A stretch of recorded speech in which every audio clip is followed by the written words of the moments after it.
Well, then you had your European period. I mean, you worked with John Ford, you worked with these cinema masters. We had interviewed on the show Marco Ferreri, the gentleman, when he was in New York before he died. I'd love to hear some reflections on Harem, because I've gotten to see that through these channels.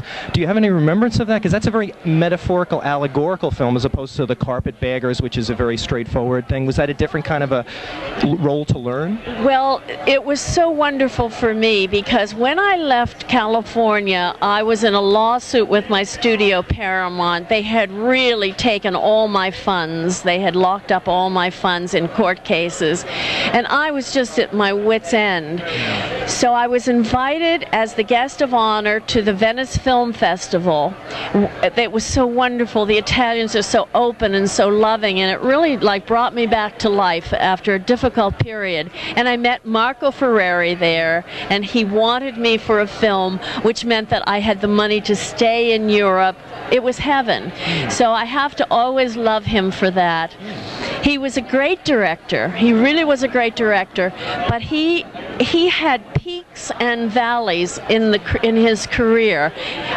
So he could do wonderful, startling films like The Monkey Woman.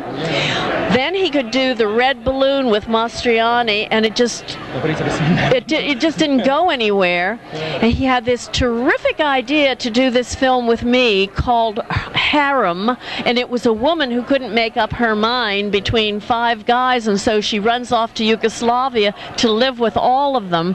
It was supposed to be a comedy. He lost his nerve at the last minute, and so it becomes tragic, and they throw her off the cliff, and it's powerful.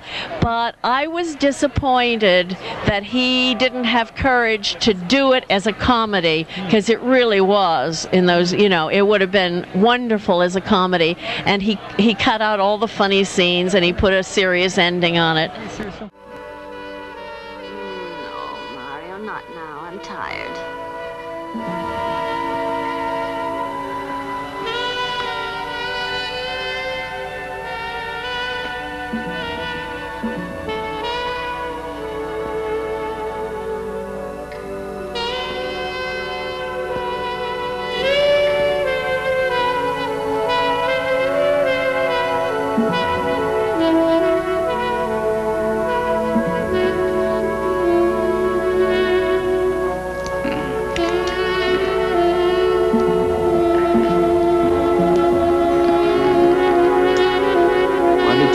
With Johnny this morning? I don't know. Because he's sweet, gentle. Because he wanted to marry me.